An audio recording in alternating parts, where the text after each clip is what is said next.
Hello everyone, this is Govind sir. Welcome back to lecture number 50, continuation of laws of motion chapter. Today again we will continue with the friction topic, but आज हम friction को एक अलग level पे लेके जाएंगे. अब तक हमने फ्रिक्शन सिर्फ हॉरिजॉन्टल सरफेस पे डिस्कस किया था, अब हम फ्रिक्शन को डिस्कस करेंगे इंक्लाइन सरफेस पे. तो आज जो टॉपिक है उसको इंट्रोड्यूस करने से पहले मैं पुराने टॉपिक से एक टॉपिक में उठा रहा हूं, that is angle of friction.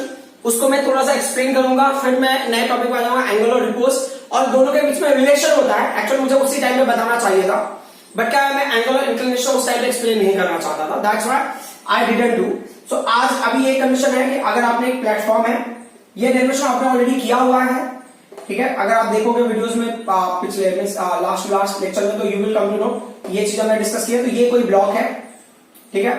इस ब्लॉक का मास अगर आपको इमेजिन करना, तो whatever mass you want to imagine you can. Like इस ब्लॉक का मास स्मॉल एम है, ठीक है. जो समझने वाली बात यह है कि इस ब्लॉक का जो है ना नॉर्मल डायरेक्शन जिसका वेट होगा that will act in downward direction, that is what mg.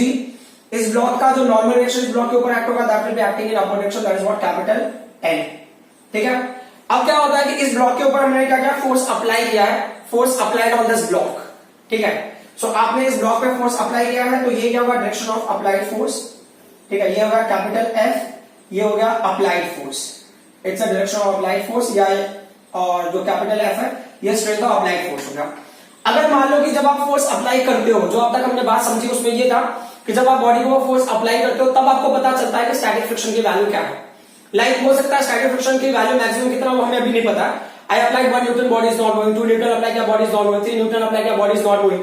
4 newton मैंने अप्लाई किया, बॉडी इज नॉट मूविंग. तो जितना मैंने फोर्स अप्लाई किया है वही फोर्स स्टैटिक फ्रिक्शन में कन्वर्ट हो जाएगा, या उसको हम स्टैटिक फ्रिक्शन लेंगे, क्योंकि हमको उसके पहले तक पता नहीं है कि ना बॉडी के ऊपर एक्चुअल फ्रिक्शन कितना एक्ट हो रहा है. मैंने 10 न्यूटन लगाया, बॉडी मूव नहीं करा, तो मेरा असम्पशन है कि ना बॉडी 10 न्यूटन का फ्रिक्शन एक्सर्ट कर रहा होगा. तो बॉडी फ्रिक्शन किधर एक्सर्ट करेगा, बॉडी में exert the friction in opposite direction. तो बॉडी का जो फ्रिक्शन होगा इस डायरेक्शन में एक्ट होगा, है ना. तो अब ये क्या बोल रहे हैं कि body just begins to move, है ना. Body just begins to move.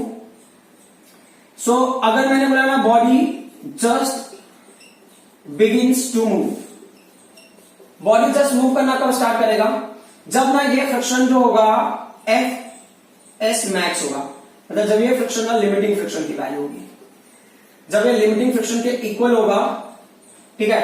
मतलब जो आपका अप्लाइड फोर्स है लिमिटिंग फ्रिक्शन के इक्वल होगा, तब देखो ये जो फ्रिक्शन है कब रोल में आता है, जो अप्लाइड फोर्स लगा रहे हो. मतलब आपने 1 न्यूटन फोर्स लगाया तो उतना स्टैटिक फ्रिक्शन साइड में एक्ट होगा. 2 न्यूटन फोर्स लगाया उतना स्टैटिक फ्रिक्शन में अप्लाई हो जाएगा. 3 न्यूटन आप लगा उतना स्टैटिक फ्रिक्शन इस डायरेक्शन में एप्लीकेबल हो जाएगा. दो उसका स्टैटिक फ्रिक्शन जो मैक्सिमम वैल्यू है लिमिटिंग फ्रिक्शन वो फिक्स है, बट रोल में तो तभी आएगा जब आप अप्लाइड फोर्स लगाओगे. तो जैसे मान लो कि मेरा ना लिमिटिंग फ्रिक्शन और स्टैटिक फ्रिक्शन मैक्सिमम की वैल्यू 10 न्यूटन है, तो जैसे आपने यहाँ पे 10 न्यूटन लगाया और इसके इक्वल होगा, बॉडी में थोड़ा सा मूवमेंट आपको फील हुआ, बॉडी में नॉट शिफ्ट, बट ना आपको महसूस हो जाता है कि हाँ शायद अब बॉडी मूव कर जाएगा. अंडरस्टूड. जैसे आपने 10.1 न्यूटन फोर्स लगाया होगा, शायद बॉडी मूव कर गया होगा, ठीक है. हम लेकिन मानते हैं कि 10 न्यूटन फोर्स में बॉडी पर स्टार्ट मूविंग, मैं जस्ट मूव, पोजीशन से शिफ्ट नहीं हो गया, but body is ready to move. उसका आप कितना भी फोर्स लगाओ, थोड़ा सा एडिशनल फोर्स लगाओ तो बॉडी शिफ्ट हो जाएगा अपनी प्लेस से. तो ये क्या होगा, एफ मैक्स की वैल्यू जैसे आपने दिया, बॉडी क्या करेगा, मूव करना स्टार्ट करेगा. Body just begins to move. तो अब क्या होगा, इसको हम ना यहां से लेते हैं, जो सेंटर है ना बॉडी है वहां के रिस्पेक्ट में लेते हैं. तो ये आपका नॉर्मल डायरेक्शन होगा. इस फोर्स को आप यहां पे ले लो, है ना. उसी डायग्राम को मैं यहां ड्रॉ कर लेता हूं. ये कौन सी वैल्यू हो गई, ये हो गया एफ एस मैक्स, जो कि लिमिटिंग फ्रिक्शन हो गया आपका, ठीक है, या मैक्सिमम स्टैटिक फ्रिक्शन. तो अब ये दो फोर्सेस एक्ट हो रहे हैं, तो इनका रिजल्टेंट कहां एक्ट होगा, resultant will act in this way, correct. ये हो गया रिजल्टेंट फोर्स. ये किसका रिजल्टेंट हो गया, है ना. ये कौन सा रिजल्टेंट फोर्स हो गया, तो ये हो गया, ये भी हमने वैसे किया है उस टाइम पे भी. ये हो गया रिजल्टेंट फोर्स बिटवीन, या resultant force of limiting friction and normal reaction. Resultant force of limiting friction and normal reaction, ठीक है. तो ये एक फोर्स हो गया. इस फोर्स का नाम ही आप ले लो, इस फोर्स का नाम होगा resultant force of limiting friction and normal reaction, या रिजल्टेंट फोर्स बिटवीन, है ना. रिजल्टेंट फोर्स बिटवीन या रिजल्टेंट फोर्स ड्यू टू लिखोगे तो भी चलेगा, due to limiting friction and normal reaction. उनका जो रिजल्टेंट फोर्स होगा वो वैल्यू आपको यहां मिलेगा.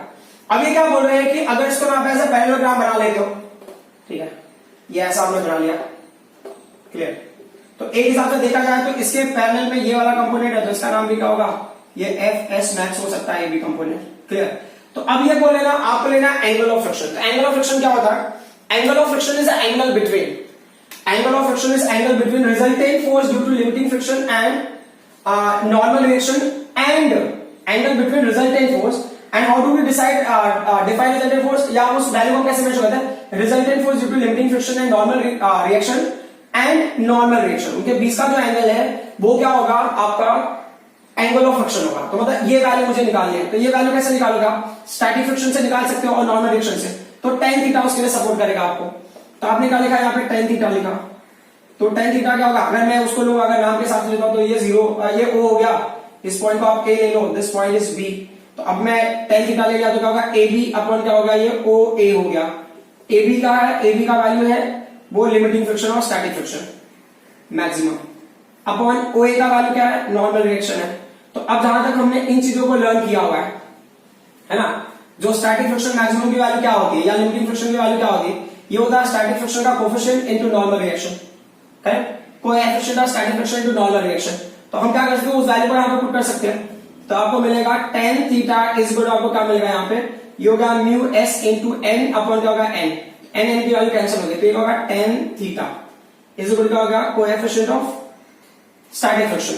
तो ये अब अगर उससे लेना तो थीटा का वैल्यू होगा, theta is tan inverse of coefficient of static friction. तो अब अगर मुझे समझना है ना, तो यहां पे देखो, समझने वाली बात क्या है, उन चीजों को फिर से एक बार नोटिस कर लो। तो यहां पे जो tan थीटा है ना, tan theta of angle of friction is equal to coefficient of friction, coefficient of static friction. किस केस में, एंगल ऑफ फ्रिक्शन के टर्म में। तो एंगल ऑफ फ्रिक्शन की वैल्यू होगा tan inverse of mu s, tan inverse of coefficient of static friction will give you angle of friction इस case में। अब हमें क्या है ना, वो पॉइंट का यहां से क्या रिलेशन, तो यहां पे जो सबसे इंपॉर्टेंट की पॉइंट है वो क्या है, body just begins to move, body just begins to move, body ना जस्ट मूव करना स्टार्ट कर देता। तो उसी कॉन्सेप्ट को हमें यहां पे भी ध्यान रखना। तो ये क्या बोल रहे हैं कि अगर आपने यहां पे प्लेन सरफेस लिया हुआ है, ठीक है, ये प्लेन सरफेस है, और उसके बाद बॉडी को आप इंक्लाइन करते हो, ठीक है, इंक्लाइन करने के बाद मान लो बॉडी यहां पे है। अब बॉडी यहां पे, तो बॉडी क्या कर रहा है क्या नहीं कर रहा, उन चीजों को बाद में देख लेंगे। इसके ऊपर भी हमने थोड़े बहुत ना ये है टास्क फॉलो किए हुए हैं, ठीक है। तो ये बॉडी का मास अगर m होगा तो इसके ऊपर जो है ग्रेविटेशनल फोर्स एक्ट हो रहा होगा, तो that mg will be acting in downward direction like this, ठीक है। बाकी पॉइंट में मैं अभी आ जाता हूं, उसके पहले क्या आप एक चीज को समझने की कोशिश करो कि ये जो है एंगुलर रिपोज क्या होता है, पहले हम उस पॉइंट पे फोकस करते हैं। सो पहले ना ये पॉइंट समझने से पहले, एंगुलर रिपोज समझने से पहले first will I draw a line. ये लाइन क्या बता रहा है, मेरा हॉरिजॉन्टल को रिप्रेजेंट कर रहा है, इट्स अ हॉरिजॉन्टल लाइन। अभी हॉरिजॉन्टल लाइन पे मैंने क्या किया, प्लेटफॉर्म को रख दिया, ये ना प्लेन हो गया, बराबर, ये नोटबुक प्लेन होगा, उसको मैंने डस्टर को रख दिया। अब मैं क्या कर रहा हूं, अब मैं धीरे धीरे ना प्लेन को इंक्लाइन कर रहा हूं, करेक्ट। सो अब आपको शायद दिख रहा होगा, करेक्ट, डस्टर को ध्यान देना, डस्टर जस्ट स्लाइड होना स्टार्ट होगा एक पर्टिकुलर एंगल पे, है ना। फिर से मैं एक बार दिखा देता हूं, है ना। इसको स्लोली स्लोली अगर आप लेके जाओगे ना, तो फिर टेक इट स्लोली स्लोली, एक पर्टिकुलर पॉइंट पे वो जस्ट शिफ्ट होना स्टार्ट होगा। देखो ये अब जस्ट शिफ्ट होना स्टार्ट होगा, जस्ट बिगिंस टू स्लाइड और बिगिंस टू मूव, है ना। तो यहाँ पे मूव का मतलब ना हम क्या यूज करेंगे, स्लाइड यूज करेंगे, क्योंकि बॉडी यहाँ पे स्लाइड होगा। तो क्या होता है, एक पर्टिकुलर एंगल पे ना ये ब्लॉक जस्ट स्लाइड होना स्टार्ट हो जाएगा, उस एंगल को हम बोलते हैं फाई। ये जो फाई एंगल है ना, इसको बोलेंगे एंगल ऑफ रिपोज। ये एंगल ऑफ रिपोज की वैल्यू हो गई, समझ में आ रहा है। तो अब ये क्या बोल रहे हैं कि अगर आपको बताना है तो एंगल ऑफ रिपोज को कैसे डिफाइन करोगे, तो angle of repose is the angle made by, angle of repose is angle made by an incline plane, जो इंक्लाइन प्लेन है, angle made by an incline plane, angle made by an incline plane with the horizontal at which block kept at the plane just begins to slide down. Understood? So ये क्या होगा, angle made by the inclined plane with the horizontal at which object kept at the inclined plane just begins to slide down. जैसे slide होना start होगा, जिस angle पे just slide होना start होगा, उस एंगल को बोलेंगे एंगल ऑफ रिपोज। तो अब इन पॉइंट्स को थोड़ा सा हम और आगे एक्सटेंड करते हैं। तो ये क्या बोल रहे हैं कि इस बॉडी के ऊपर कितने फोर्सेस एक्ट हो रहे हैं। तो एक mg एक्ट हो रहा है, लेकिन क्या होता है कि ना mg का, और दूसरा जो फोर्स एक्ट हो रहा है वो नॉर्मल रिएक्शन। नॉर्मल रिएक्शन की स्टोरी बहुत सिंपल सी है कि वो क्या होता है, जो प्लेन होगा उसके ऊपर परपेंडिकुलर होगा ना। अगर आप इसको रिट्रेस करके देखोगे तो ये नॉर्मल इस सरफेस पे क्या होगा, परपेंडिकुलर होगा। बट बॉडी मूव क्यों हो रहा है, body is moving because of mg sin theta force, वो हमने पहले किया हुआ है ना। जब पुलिस सिस्टम हम कर रहे थे तो ये जो बॉडी का ये हो गया mg sin फाई हो गया। ये थीटा है तो थीटा लेंगे हम फाई लेंगे, क्योंकि ये एंगल भी क्या होगा फाई होगा, बराबर ना। जितना इंक्लिनेशन यहाँ होगा ओरिजिनल वेट से नया जो नॉर्मल डायरेक्शन होगा उतना ही एंगल बनाएगा, तो ये वैल्यू क्या हो जाएगा mg cos फाई हो जाएगा। These things we have already done, ठीक है। तो यहाँ पे क्या होता है कि अगर बॉडी मूव नहीं कर रहा है, तो body is not moving, body अगर मूव नहीं कर रहा, जैसे मैं बताया ना कि स्टार्टिंग में देखो डस्टर मूव नहीं करता है, स्टार्टिंग में जब भी आप नहीं गिराते हो ना, when you are taking it in beginning, duster is not moving, duster एक पर्टिकुलर एंगल पे मूव करेगा, करेक्ट। एक सर्टेन, जैसे यहां से मैं इसको यहां तक लेके आया, डस्टर मूव नहीं हुआ, इसका मतलब क्या होगा, डस्टर के ना ऑपोजिट डायरेक्शन, मतलब उसके ग्रेविटेशनल फोर्स के डायरेक्शन में कोई ऑपोजिट फोर्स एक्ट हो रहा होगा, वो फोर्स कौन सा होगा, that is the frictional force which is parallel to this surface, ये इस सरफेस को पैरेलल एक्ट होगा, which is parallel to this surface, ठीक है। ये हो गया फ्रिक्शनल फोर्स। जब तक ये मूव नहीं कर रहा है तब तक तो वो स्टैटिक फ्रिक्शन होगा, बराबर। स्टोरी वही होगी जो हमने पहले डिस्कस किया था, कौन सी स्टोरी, कि अगर मान लो ना कि अगर बॉडी मूव नहीं करता है, ठीक है, सो अगर बॉडी मूव नहीं करेगा तो क्या होगा, जो भी अप्लाइड फोर्स होगा क्या होगा, वो किसके इक्वल होगा, या mg sin फाई की वैल्यू किसके इक्वल होगी, ये स्टैटिक फ्रिक्शन के इक्वल होगा। बट जैसे ही मैं ये ब्लॉक मूव करना स्टार्ट कर देगा, वैसे क्या होगा, वैल्यू बदल जाएगा। तो अब देखो यहाँ पे f की वैल्यू आप डिटरमाइन कैसे करोगे, how will you determine value for f, तो f ये कोई भी फ्रिक्शन होगा तो उसका कोएफिशिएंट ले लेना आपको, ठीक है, इनटू क्या हो जाएगा, ये n हो जाएगा। तो अब एक चीज आप नोटिस करो इस ग्राफ, इस डायग्राम के अंदर, जो n किसके अपोजिट है, n is opposite to m cos phi, mg cos phi, ठीक है, ये n अपोजिट टू है mg cos फाई। एक हिसाब से देखा जाए तो ये म्यू n क्या हो जाएगा, ये म्यू n हो जाएगा, जिसकी वैल्यू फ्यूचर में जाके क्या हो जाएगा, म्यू mg cos फाई हो जाएगी, ठीक है। अभी इन पॉइंट्स को हम हाईलाइट नहीं करेंगे, ये मैं इसलिए बता रहा हूं कि आपको समझ में आ जाए कि मिनिमम एंगल पे ये क्यों स्लाइड नहीं होता, मिनिमम एंगल पे क्यों स्लाइड नहीं होता, वो पॉइंट को देखते जरा। तो अगर ना आपने यहाँ पे एंगल ले लिया है, आप एंगल लेते हो, थीटा का वैल्यू मैंने, थीटा का वैल्यू मैंने 0 ले लिया, थीटा का वैल्यू मैंने 30 डिग्री ले लिया, 45 डिग्री ले लिया है, 60 डिग्री ले लिया, फिर ये 90 डिग्री ले लिया। Just I want to take sin theta for those values and cos theta. sin 0 का वैल्यू 0 होगा, sin 30 का वैल्यू 1/2 दैट इज 0.5, sin 45 का वैल्यू 1/2 और 1/√2 दैट इज 0.707 हो जाएगा, ठीक है। और ये वैल्यू कितना हो जाएगा, sin 60 का वैल्यू √3/2, उसकी वैल्यू को 0.866, ठीक है। और ये कितना होगा, sin 90 का वैल्यू 1 हो गया, करेक्ट। अब ये वैल्यूज इनवर्स में हो जाती है, cos 0 का वैल्यू 1 होगा, cos 30 का वैल्यू कितना होगा, cos 30 वैल्यू √3/2, √3/2 का वैल्यू ये √3/2 है ना, ये √3/2 का वैल्यू 0.866, ठीक है। फिर अब क्या होगा, 45 का वैल्यू तो फिक्स होगा 0.707 एंड sin 60 का वैल्यू 1/2 दैट इज 0.5, और ये क्या होगा, 0 हो गया। तो एज यू कैन सी, जैसे आप अपना एंगल ऑफ इंक्लिनेशन को इंक्रीज करते हो, sin थीटा क्या होता है, इंक्रीज होता है, बट cos थीटा क्या होता है, डिक्रीज होता है। तो स्टार्टिंग में क्या होगा, स्टार्टिंग में very keeping very close to horizontal, तो वेरी क्लोज टू होरिजॉन्टल, मुझे क्या बताना है कि ये जो कंपोनेंट है ना sin से लिंक्ड है, और ये जो कंपोनेंट किससे लिंक्ड है, cos से लिंक्ड है। मान लो स्टार्टिंग में ऐसा हो सकता है, स्टार्टिंग में ऐसा हो सकता है, देखो स्टैटिक फ्रिक्शन ना, तब तक ये जो स्टैटिक फ्रिक्शन है इसका एक लिमिट होगा, बराबर। ये बात आपको पता चला ही ना कि स्टैटिक फ्रिक्शन एक लिमिट है। तो यहां पे स्टैटिक फ्रिक्शन का लिमिट कैसे निकालोगे, what is the limiting static friction in this case, इस केस में भी स्टैटिक लिमिटिंग फ्रिक्शन की वैल्यू क्या होगी, मैक्सिमम स्टैटिक फ्रिक्शन, तो एफ एस मैक्सिमम, उसकी वैल्यू क्या, प्रोपोर्शनल टू एन होगा, which is equal to mu into N होगा, ये स्टैटिक ले लिया हमने, ये क्या है, म्यू एस होगा। ये क्या हो जाएगा, एन का वैल्यू किसके इक्वल होगा, mg cos फाई के इक्वल होगा। तो मैक्सिमम स्टैटिक फ्रिक्शन और मैक्सिमम लिमिटिंग फ्रिक्शन की वैल्यू डिसाइडेड है, मतलब इससे ज्यादा होगा तभी बॉडी स्लाइड होगा, बराबर। अब ना ये वैल्यू डिपेंड किसके ऊपर करता है, कैसे ना, ये जो कंपोनेंट है इस वैल्यू को हमें डिक्रीज कैसे करना है, यानी तो इस वैल्यू को कैसे इंक्रीज करोगे, इसके इफेक्ट को इंक्रीज करना है, मतलब ऐसे इंक्रीज करना, जैसे कि अब आप इमेजिन करने के हिसाब से, जैसे mg sin थीटा का वैल्यू या mg sin फाई का वैल्यू इन बिटवीन 0 रहा होगा इस एंगल पे, ठीक है। जैसे जब आप नीचे जा रहे हो उसकी वैल्यू और इंक्रीज हो रही है, करेक्ट। तो अब इस वैल्यू को इंक्रीज कर रहे हो, कब तक इंक्रीज करोगे, जब तक वो ना एफ एस मैक्स तक नहीं आ जाता। क्यों, क्योंकि मान लो कि mg sin फाई का वैल्यू अगर कैलकुलेशन के हिसाब से देखना है, तो मैं कैलकुलेशन के हिसाब से देख लेता हूं कि एग्जांपल के लिए ले लो कि ये जो एंगल और रिपोज की वैल्यू, फॉर एग्जांपल एंगल और रिपोज की वैल्यू आपको मिला 60 डिग्री, एग्जांपल के लिए मैंने ले लिया, और म्यूएस की वैल्यू 0.5 है, ठीक है। एम की वैल्यू कितनी, मान लो 10 kg है, और ये भी 10 है, और ये कितना है, 1/2 हो गया, बराबर। ए 0.5 के हिसाब से 1/2 ही हो गया, तो ये 0.5 मतलब 1/2 ही लिख लो। तो तो ये एक हिसाब से देखा जाए तो 100 अपॉन क्या होगा 4 हो गया, कैंसिल होगा कितना होगा 25 न्यूटन, करेक्ट। तो 25 न्यूटन उसका मैक्सिमम क्या है, लिमिटिंग फ्रिक्शन है। तो अब मान लो mg sin फाई की वैल्यू पहले 0 आ गई 0 एंगल पे, जब मैंने 30 लिया तो हो सकता है मुझे कितना मिला हो 8 न्यूटन मिला हो, फिर और आगे जाके मुझे कितना मिला होगा 50 न्यूटन मिला हो, फिर आगे जाके मिला कितना मिला होगा 20 न्यूटन मिला हो, फिर कितना मिला होगा 25 न्यूटन मिला हो। तो जब तक mg की वैल्यू क्या है लेस देन किसके है, स्टैटिक फ्रिक्शन, यहां पे भी ये पॉइंट को भी नोट कर लेना, till the time mg sin phi, mg sin phi is what, less than fs max, ये वही पुराना वाला ही कॉन्सेप्ट है, कुछ नया वेरिएशन नहीं है। तब तक क्या होगा, तब तक बॉडी पे सिर्फ और सिर्फ स्टैटिक फ्रिक्शन एक्ट करेगा, स्टैटिक फ्रिक्शन विल एक्ट, और वो स्टैटिक फ्रिक्शन की वैल्यू किसके इक्वल होगी, वो स्टैटिक फ्रिक्शन की वैल्यू होगी mg sin phi के इक्वल होगा। Is that clear? तो अब अगर आप समझने वाली बात यह है कि mg sin phi की वैल्यू को मैं इंक्रीज करूंगा तो स्टैटिक फ्रिक्शन भी क्या होगा, इंक्रीज होगा। कब तक इंक्रीज होगा, जब तक वो मैक्सिमम स्टैटिक फ्रिक्शन तक नहीं आ रहा था। जैसे वो मैक्सिमम स्टैटिक फ्रिक्शन के इक्वल होगा तो क्या होगा, body will start sliding, body जैसे स्लाइड होना स्टार्ट हो जाएगा, मतलब बॉडी के अंदर कौन सा फ्रिक्शन आ जाएगा, काइनेटिक फ्रिक्शन आ जाएगा।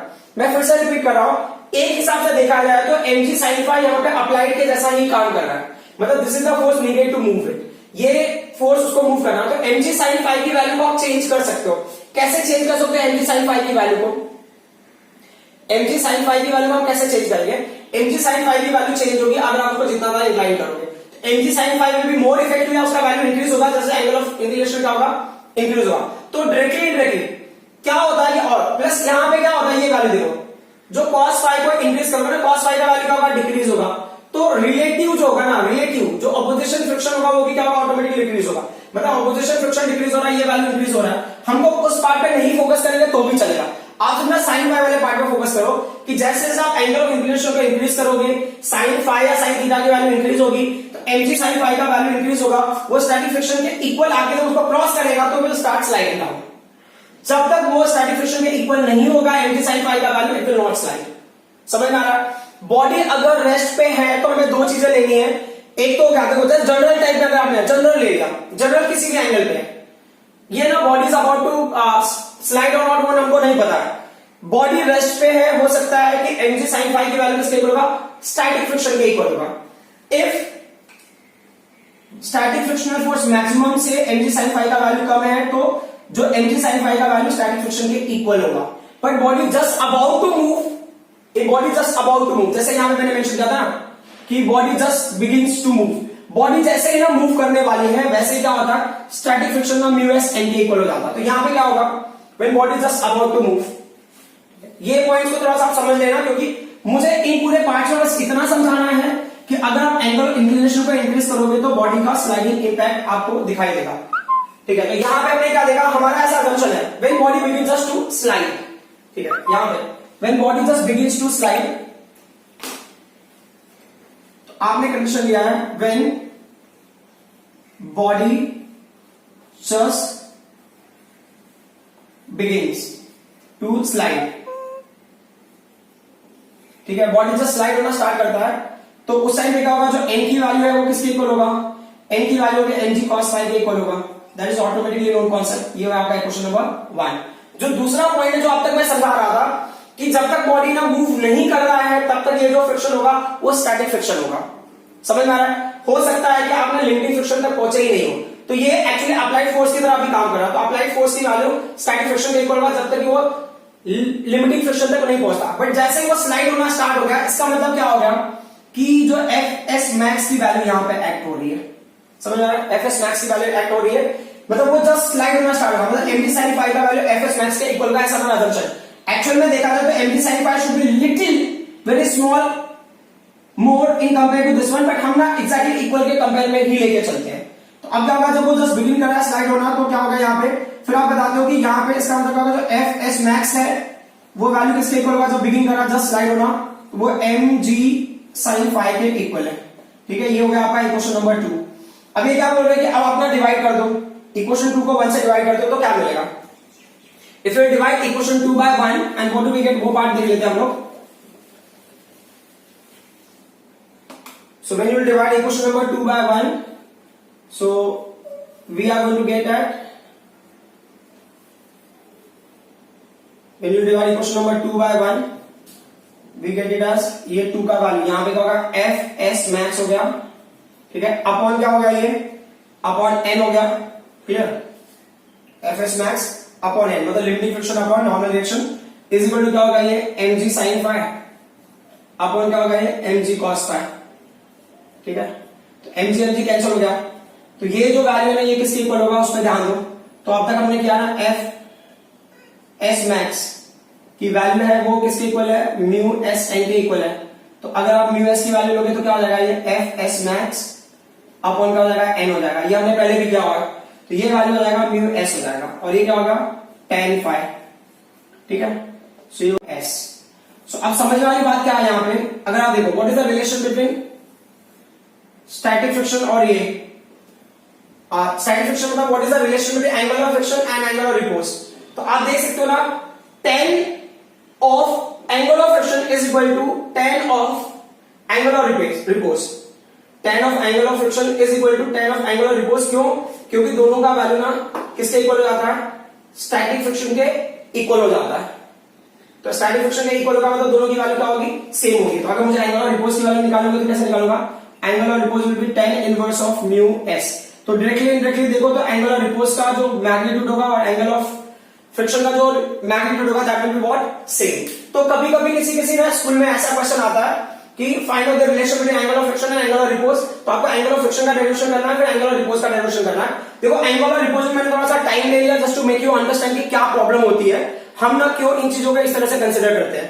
जैसे अगर आप एक और चीज था, जैसे मैं यहाँ पे आप ले रहे थे ना cos फाई था, तो आप देख सकते हो कि एंगल इंक्रीज होगा तो cos फाई का वैल्यू डिक्रीज होगा, तो ऑटोमेटिकली जो रिलेटिव फ्रिक्शन होगा ना, जो रिलेटिवली जो बॉडी फ्रिक्शन एक्सपीरियंस करेगा उसकी वैल्यू धीरे धीरे क्या होती है कम होती जाती है because of increase in this one. ये एक्चुअली एक हिसाब से देखा तो कंपैरेटिव रिलेशन हो गया, बराबर ना, कंपैरेटिव रिलेशन हो गया, क्यों, क्योंकि जो फ्रिक्शन की वैल्यू तो ऑलरेडी डिसाइडेड है, फ्रिक्शन की वैल्यू ऑलरेडी डिसाइडेड है म्यू एम जो इंक्लाइन के हिसाब से है, जिस एंगल पे वो जस्ट स्लाइड होना स्टार्ट होता है वो एंगल आपको बताएगा फ्रिक्शन की वैल्यू।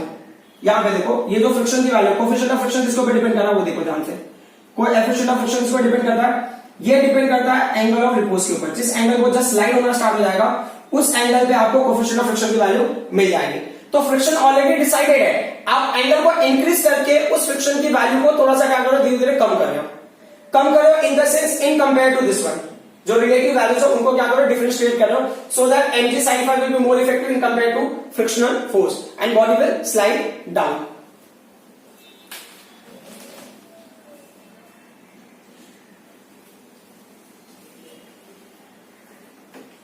सो अगर आप एक स्टेटमेंट लिख लेते हो कि angle of friction is equal to angle of repose that will be better, ये एक्चुअल उनका रिलेशन हो गया, ठीक है, और दोनों के लिए tan की वैल्यू लोगे तो आपको क्या देगा कोएफिशिएंट ऑफ स्टैटिक फ्रिक्शन देगा।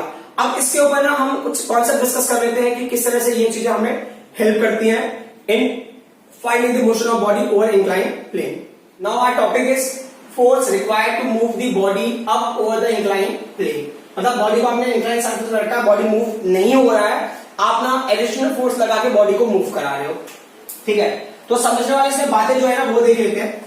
तो एक तो बॉडी का weight is acting downward direction, ये हो गया mg, है, फिर उसका ना एक उसका जो नॉर्मल डायरेक्शन होगा that will be acting in this direction, जो उसका नॉर्मल डायरेक्शन होगा इस डायरेक्शन में एक्ट होगा, और फिर उसके बाद mg sin theta with which body is trying to move down is over here, ठीक है। अब उसके बाद क्या नॉर्मल डायरेक्शन के ऑपोजिट में आपको एक और फोर्स लगता है, इसका mg का resolve part that is what mg cos theta. ये सेम स्टोरी आपको ना सेकंड डायग्राम में भी मिलेगा, वेरिएशन क्या है उस पॉइंट पे भी हम फोकस करेंगे, ठीक है। सो ये क्या है, ये चीजें तो हम डिस्कस करने के लिए कर ले रहे हैं काफी जगहों पे, ये जो सेकंड पार्ट है ना इसके लिए ये फॉर्मूले को हम ज्यादा एम्फसाइज नहीं करेंगे न्यूमेरिकल सॉल्व करने के लिए, हम थोड़ा सा एक और फॉर्मूला निकालेंगे इसी के जरिए, आपको समझ में आ जाएगा कि क्या है वो फॉर्मूला।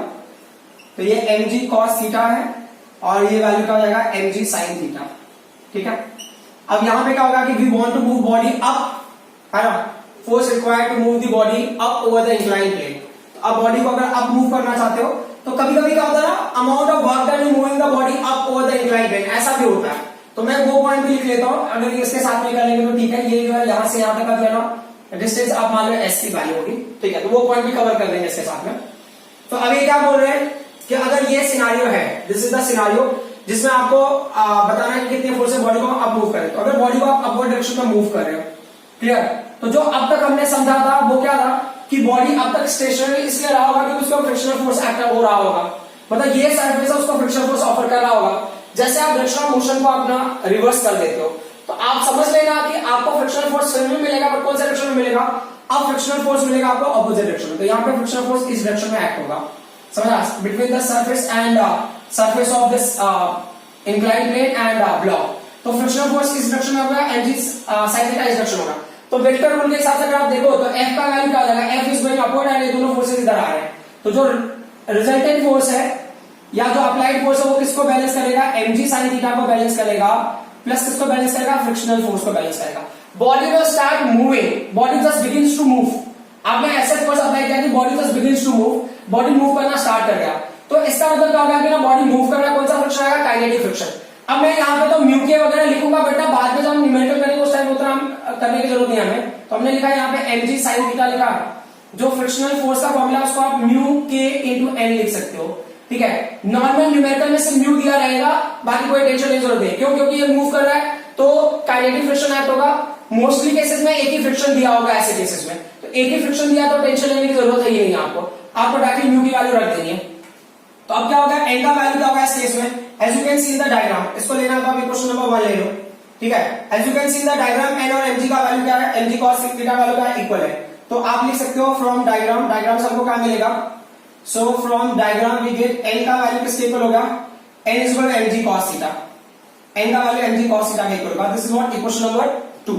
अब क्या करना है, इन दोनों को आप रिलेट करो, सो पुट करोगे, आप इसको पुट करोगे, put equation number 2 and equation number 1 and what do we get, आपको मिलेगा capital F is equal to ये वैल्यू हो गया mg sin थीटा हो गया, ठीक है, प्लस ये जो म्यू के की वैल्यू आपने म्यू के ले लिया, n की वैल्यू को क्या लिखा आपने, mg cos थीटा लिख दिया आपने। अगर आपको चाहिए तो यहाँ पे f हो गया, ये आप क्या करो mg को कॉमन ले, अच्छा mg को कॉमन ले लो चलेगा, mg क्या होगा sin थीटा प्लस क्या होगा, ये म्यू के cos थीटा हो गया, correct. So this is the amount of force required to move the body up over the inclined plane, just to move the body up.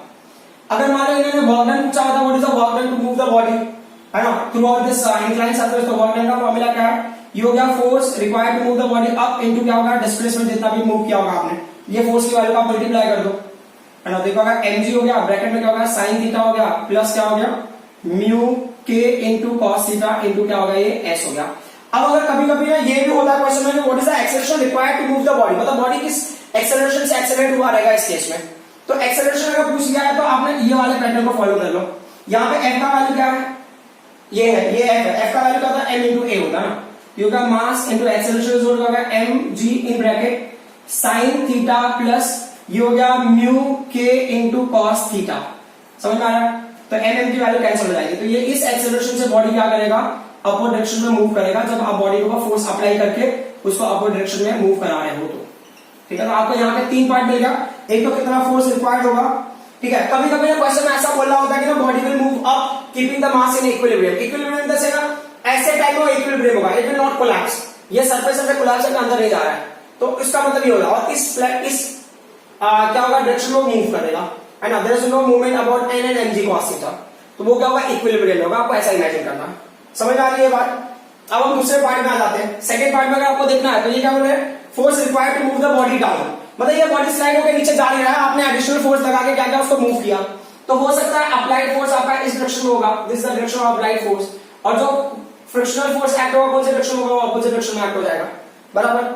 तो अब अगर रूल के हिसाब से मैं देखूं तो क्या होगा, यहाँ पे f और mg cos थीटा क्या होगा, ऐड हो जाएगा, mg sin थीटा ऐड हो जाएगा, ये दो फोर्सेस एक डायरेक्शन में एक्ट हो रहा है, mg sin थीटा, और फिर क्या होगा, जो फ्रिक्शनल फोर्स है that will act in opposite direction. अब इसको अरेंज करो तो f की वैल्यू क्या हो जाएगी, ये हो जाएगा फ्रिक्शनल फोर्स माइनस क्या होगा, mg sin थीटा।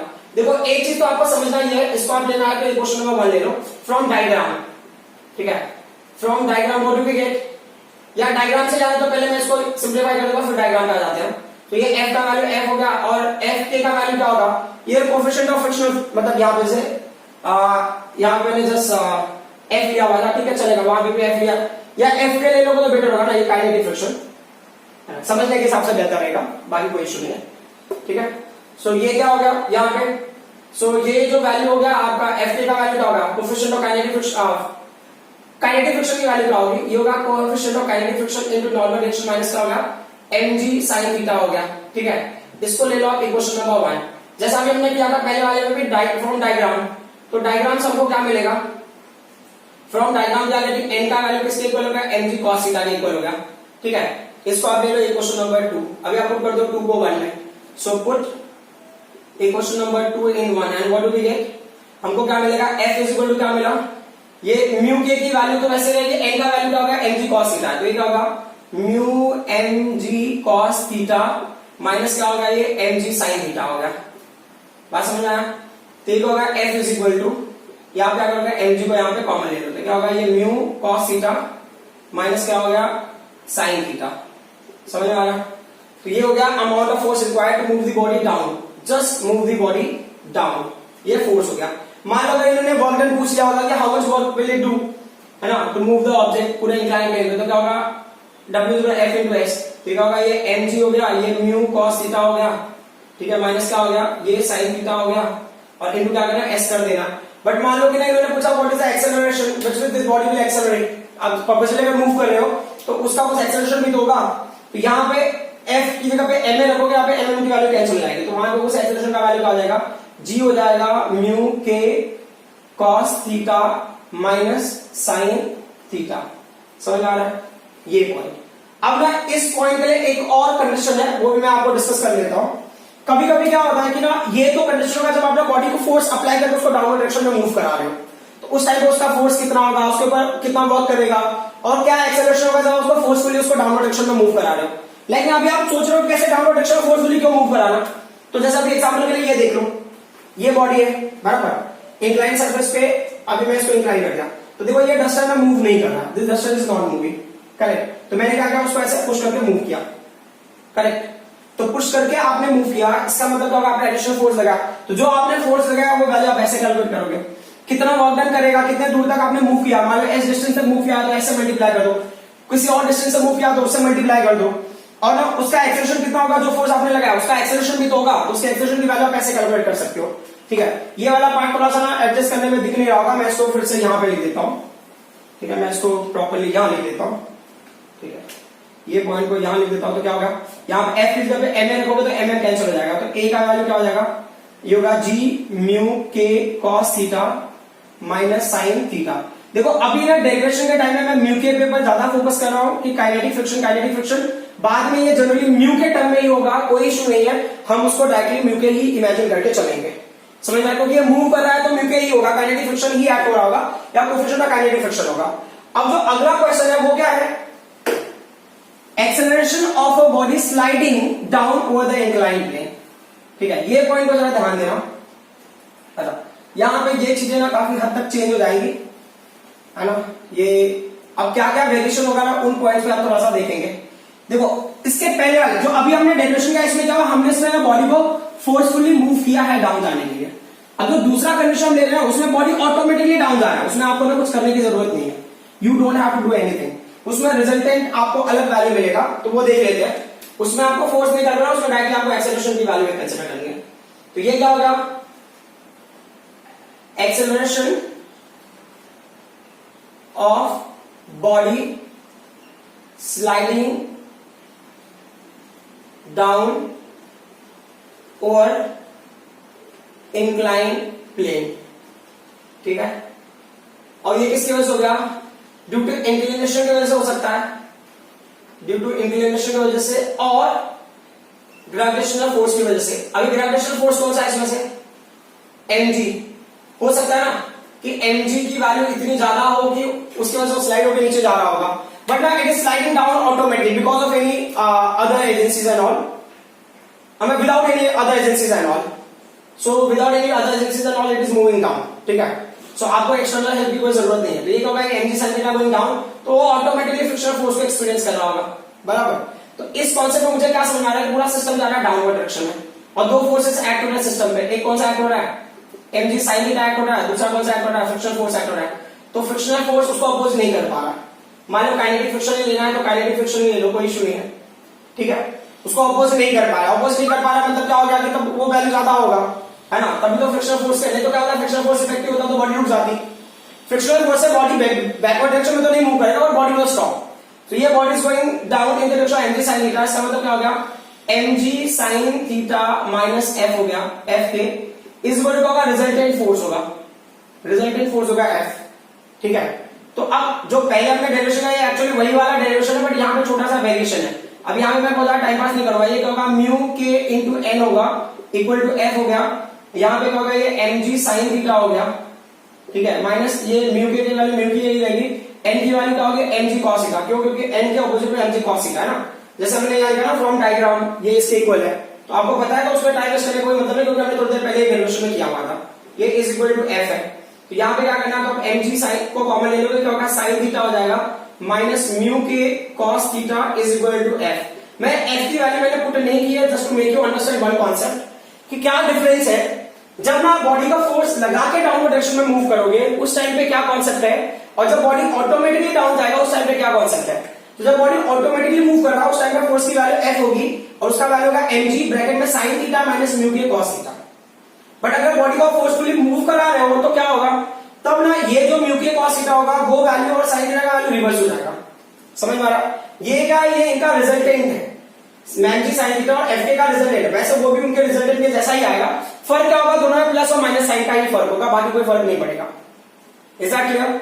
सो आप उस चीजों को ध्यान देना। तो अब यहाँ पे क्या मैंने f की वैल्यू को पुट कर दिया, f का वैल्यू क्या हो गया, तो यहाँ पे अगर आपको लेना है तो ये mg हो गया ब्रैकेट में क्या होगा ये sin थीटा हो गया माइनस म्यू के cos थीटा हो गया इज इक्वल क्या होगा m इंटू a हो गया, यहाँ पे m और m कैंसिल हो जाएगा, तो फाइनली a का वैल्यू क्या होगा, a का वैल्यू हो जाएगा ये g हो गया दिस ब्रैकेट में sin थीटा माइनस म्यू के इंटू cos थीटा। तो आप ना कहीं पे देखो देखो फर्क क्या पड़ेगा, सिर्फ साइन का ही मैंने बताया। आप अगर ना मैग्नीट्यूड के टर्म में कैलकुलेट कर रहे हो तो आप ना पुराना वाला फॉर्मूला यूज करो या ये फॉर्मूला यूज करो। जब ना आप फोर्सफुली बॉडी को डाउन मूव कर रहे हो या बॉडी ऑटोमेटिकली डाउन जा रहा है, दोनों केस में भी अगर ये फॉर्मूला यूज कर लोगे तो कोई फर्क नहीं पड़ता, आपको आंसर ऑलमोस्ट सेम मिलेगा मैग्नीट्यूड के टर्म में, समझ में आने बात। और दोनों केस में बॉडी को डाउनवर्ड डायरेक्शन में जाएगा ना, तो it will accelerate in downward direction, वो आपको मेंशन करने की जरूरत पड़ेगी। So I hope whatever I explain up till now you people understood. अभी भी मुझे एक या दो लेक्चर लेना पड़ेगा to make you understand the friction का थोड़ा सा और कॉन्सेप्ट, ठीक है, फिर उसके बाद हम नए टॉपिक पे आ जाएंगे। आई hope whatever I explain you people understood. Thank you very much.